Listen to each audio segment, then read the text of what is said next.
retour dans l'Africa Newsroom pour la deuxième partie. Un invité nous a rejoint, Monsieur Hamid Bouchiki. Vous êtes professeur à l'ESSEC, bienvenue. Merci.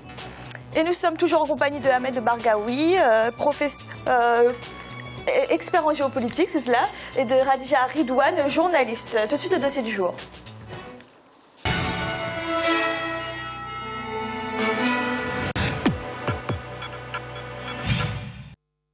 Le roi du Maroc, Mohamed VI, a mené une tournée inédite en Afrique subsaharienne en 2016, en ligne de mire la réintégration du royaume au sein de l'Union africaine. Une offensive économique, mais surtout diplomatique, où la question du Sahara occidental n'est jamais bien loin. Siamo Victor Assedi. Jamais le roi Mohamed VI ne s'était autant déplacé sur le continent africain qu'en 2016. Si pas moins de 47 accords économiques ont été signés au cours de ces dernières tournées, c'est surtout sur le plan politique que ces visites d'État ont suscité de vives controverses. Le royaume avait depuis début 2016 annoncé sa volonté de réintégrer l'Union africaine, un grand retour selon des analystes quand on se rappelle encore les circonstances du retrait du Maroc de l'Union africaine. Que cache l'offensive diplomatique du Maroc en Afrique? Quelles sont les réelles motivations de ce rapprochement avec l'Afrique au sud du Sahara? Abidjan, Libreville, Bamako, Conakry, Kigali, les voyages du roi Mohamed VI sur le continent africain se sont accentués en 2016. Cette destination au total qui semble être motivée par l'unique ambition du royaume d'étendre ses parts de marché sur le continent et relancer des liens économiques rompus depuis son retrait de l'Union africaine. Accords économiques de coopération, appui financier, partenariat, l'année 2016 aura surtout été fructueuse pour le Maroc qui en 2017 souhaite reprendre sa place au sein de l'Union africaine. Nous sommes dans cette logique de partage d'une expérience marocaine que nous estimons qui est sur la voie de la réussite. Le royaume est ouvert. Lorsque vous voyez déjà le discours du roi Mohamed VI en 2013 et tout récemment à Abidjan, vous comprenez que hier, ils avaient un certain nombre de comportements qu'on peut leur reprocher. Mais aujourd'hui, de plus en plus, c'est des gens qui s'ouvrent facilement. C'est depuis 1984 que le Maroc a claqué la porte de l'Union africaine. La République arabe sahraoui démocratique, dont il revendiquait la paternité, avait été reconnue et acceptée comme un État souverain membre de l'Union africaine. 32 ans après, Rabat travaille à son retour au sein de l'institution en tentant de se rapprocher des pays réfractaires à l'époque. Car s'il avait été soutenu par des pays comme le Sénégal, le Gabon ou encore par le Congo, plus de 30 pays et parmi eux le Rwanda s'étaient mis du côté du Front Polisario. Il est évident que tous les efforts que le Maroc a consentis jusqu'à cette date pour qu'enfin justice soit faite en ce qui concerne le Sahara marocain, le Gabon a milité. Le Gabon a plusieurs fois souhaité que enfin le Maroc reprenne sa place au sein de cette grande famille. Lors du dernier sommet de l'Union africaine en juillet 2016 dans la capitale rwandaise, le Maroc annonce ainsi la réintégration de Rabat dans l'organisation panafricaine sous la forme d'une motion signée par 28 pays. La négociation, portée par les diplomates marocains, est alors facilitée par le président rwandais Paul Kagame. Le Maroc se réjouit de cette initiative et manœuvre pour ce retour tout en tentant d'évincer la République arabe sahraoui démocratique que Rabat ne reconnaît pas. Sur la question du Sahara, le discours royal a été encore une fois très clair. Le retour du Maroc à l'Union africaine ne changera en rien les fondamentaux de la position marocaine sur ce dossier. Mais bien sûr, par rapport à la question du Sahara, ce retour signifie également que le Maroc, en coordination avec ses amis, va corriger des informations erronées, des données falsifiées, ou des appréciations dénuées de toute vérité. En 16 ans, le souverain marocain a effectué 16 déplacements au cours desquels il a affirmé son désir d'accompagner les politiques d'investissement dans ses pays frères. Le 6 novembre 2016, pour la première fois, le roi du Maroc prononce son discours commémorant la marche verte depuis un pays étranger. En choisissant le Sénégal, il veut faire du Sahara une préoccupation africaine. Le roi Mohamed VI avait depuis quelques mois renforcé sa diplomatie en envoyant 5 émissaires spéciaux, des diplomates de carrière dans les capitales qui soutiennent encore la République arabe sahraoui démocratique. Au Nigeria, en Tanzanie, en Ouganda et même en Éthiopie, ces hommes du roi sont réputés d'excellents connaisseurs des questions africaines. Le Sénégal, la Guinée, le Gabon étaient parmi les pays africains, aux côtés d'autres pays arabes, qui ont participé à cette épopée historique. Depuis le déclenchement de ce conflit artificiel autour de la marocanité du Sahara, la position du Sénégal a été toujours claire, forte et constante. Le Sénégal a toujours été à l'avant-garde de la défense de l'intégrité territoriale du Maroc. Et donc, c'est normal qu'à l'occasion d'un discours lié à la question du Sahara, Dakar soit le lieu de ce discours.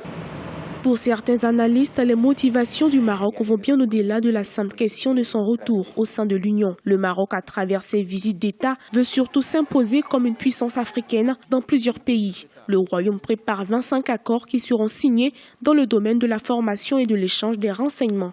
Je crois que nous aurons beaucoup à gagner en leur faisant confiance, mais je crois que nous aurons à gagner en étant vigilants, en élaborant des tests qui aujourd'hui répond à cette nouvelle forme donc, de coopération entre les peuples. S'il est validé par la Commission de l'Union africaine au prochain sommet qui se tiendra à Addis Abeba en janvier 2017, le retour du Maroc au sein de l'institution panafricaine se fera dans un contexte qui, selon des analystes, lui est favorable. Notons entre autres la multiplication des actes terroristes sur le continent auxquels il faudra trouver des solutions et le désir d'émergence des États de l'Afrique subsaharienne. Le Maroc, qui a devancé plusieurs États, veut profiter de cette position stratégique pour évoquer la question de la République arabe sahraoui démocratique, mais aussi surtout se positionner comme une puissance économique et diplomatique en Afrique ces prochaines années.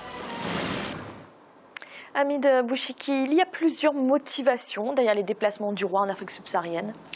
Il y en a sûrement plusieurs et chacun peut essayer de les interpréter.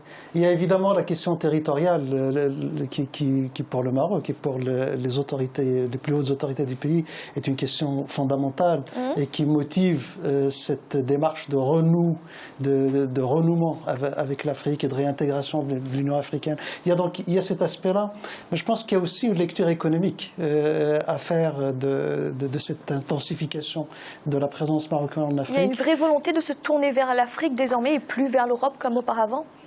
Alors, plus vers l'Europe, pas tout à fait, parce que la réalité aujourd'hui de l'économie marocaine, c'est que c'est une économie qui demeure extrêmement intégrée et ancrée dans le continent européen, mais une volonté de diversification de l'économie marocaine. Le Maroc aujourd'hui a un certain nombre d'entreprises dans la banque, dans l'assurance, dans les télécoms, qui ont atteint leur taille critique au Maroc et qui ont besoin d'un espace vital. Il leur est plus facile d'aller chercher des opportunités d'expansion au sud, donc en Afrique, que d'aller faire des acquisitions en Europe ou aux États-Unis qui seraient très chères et qui seraient très risquées. Donc il y a pour les entreprises marocaines aujourd'hui une maturité et une disponibilité pour aller chercher des opportunités en Afrique. Mais il ne faut pas non plus oublier que le Maroc fait beaucoup d'efforts pour attirer des investisseurs étrangers dans l'automobile, le groupe Renault, le groupe PSA, dans l'aéronautique. Il y a aujourd'hui des industries émergentes au Maroc dans les énergies renouvelables. Siemens construit une énorme usine d'éoliennes dans le nord du Maroc. Donc tous ces grands groupes industriels qui viennent s'installer au Maroc ont besoin, en s'installant au Maroc, d'accéder via le Maroc à des marchés, et notamment des marchés africains. Et donc il faut bien que la diplomatie marocaine crée les conditions d'une possible liaison économique de ces investisseurs étrangers avec le continent. Khadija Ridouane, d'après vous, cette offensive, elle est plutôt économique ou diplomatique ? Alors, il y a les deux volets, effectivement, diplomatiques, mais on a cette polémique récente parce qu'il y a cet appel et cette demande à réintégrer l'OUA. C'est pour ça que ça interpelle tout le monde. Mais la volonté, en fait, la diplomatie économique, elle est ancienne. Elle est ancienne depuis que le Maroc a quitté l'OUA en 1984. Il y a déjà, le roi Hassan II avait volontairement eu des rapports avec les États africains, mais c'était des rapports de bilatéraux qui étaient intensifs. Et il était très présent, mais c'était à cette fois-ci politique. La venue du roi Mohamed V, avec lui, on a eu Mohamed VI, pardon.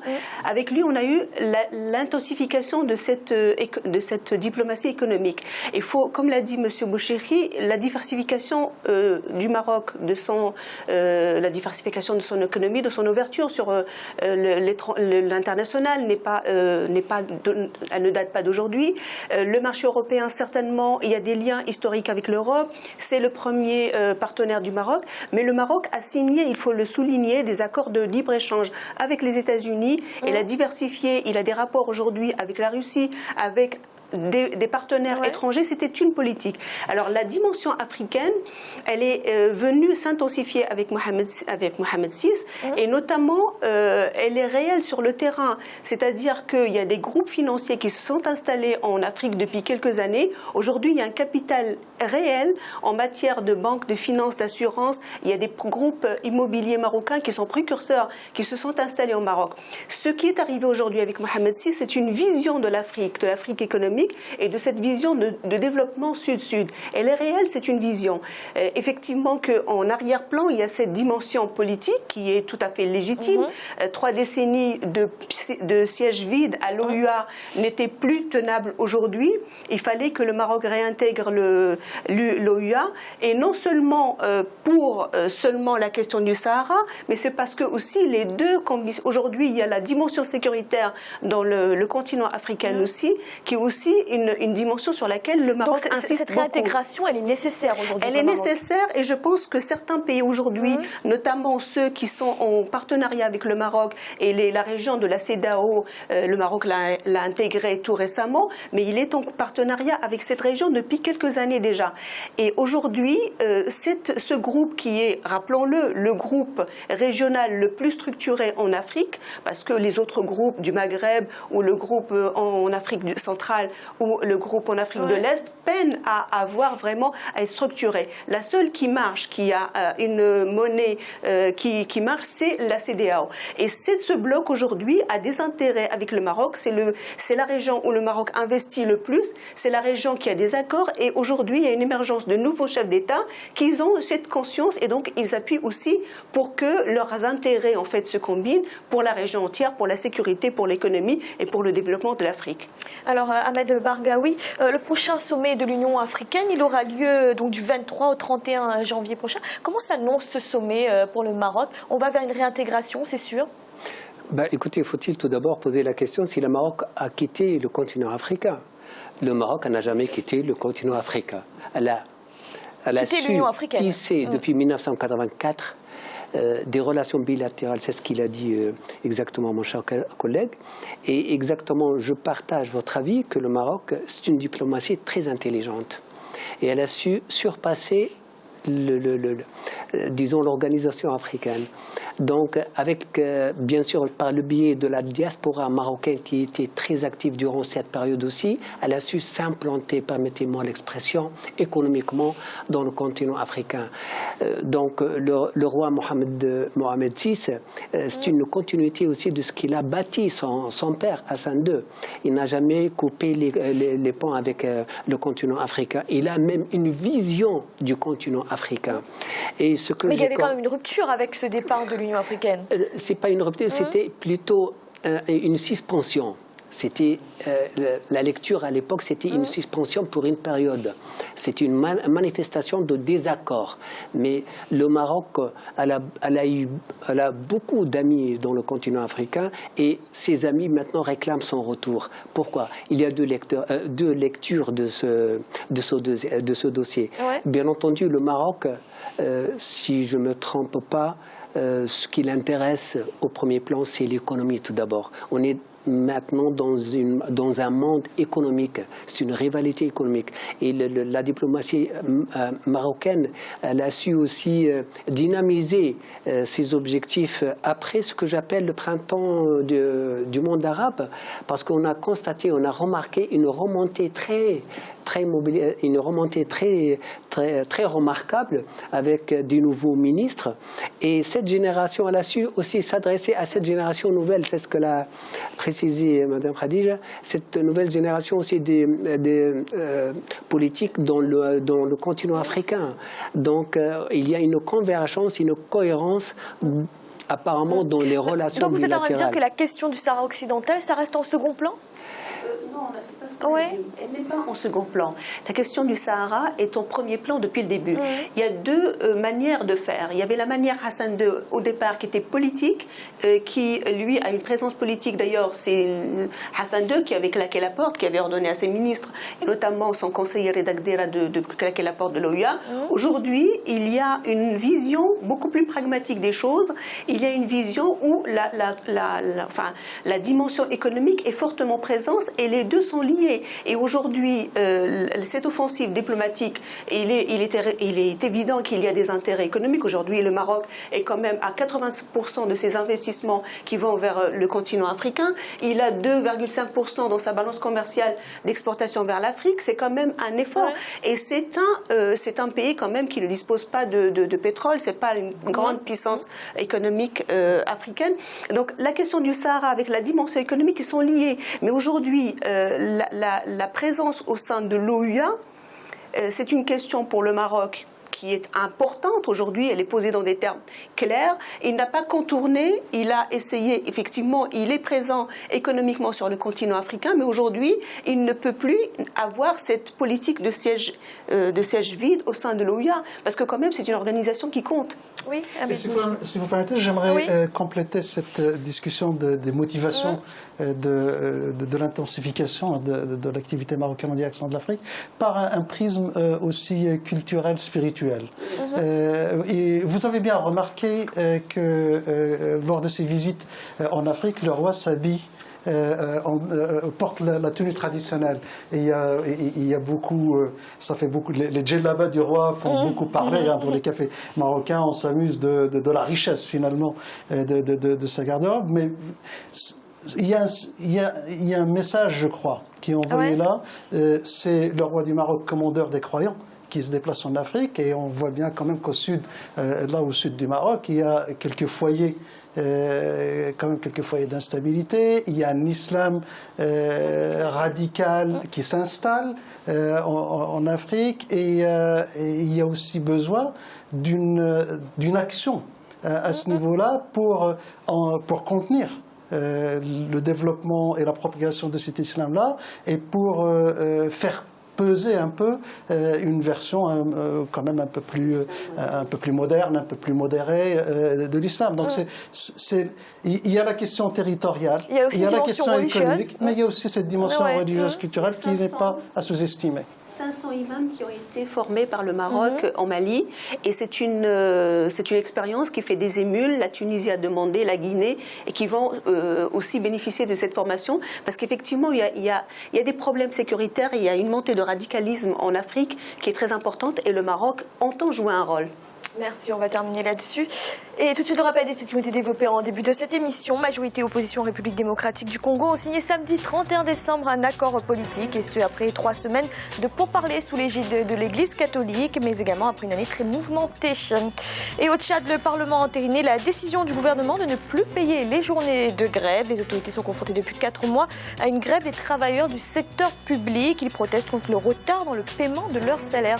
Nous allons marquer une nouvelle pause à l'instant, la 3e partie de l'Africa Newsroom.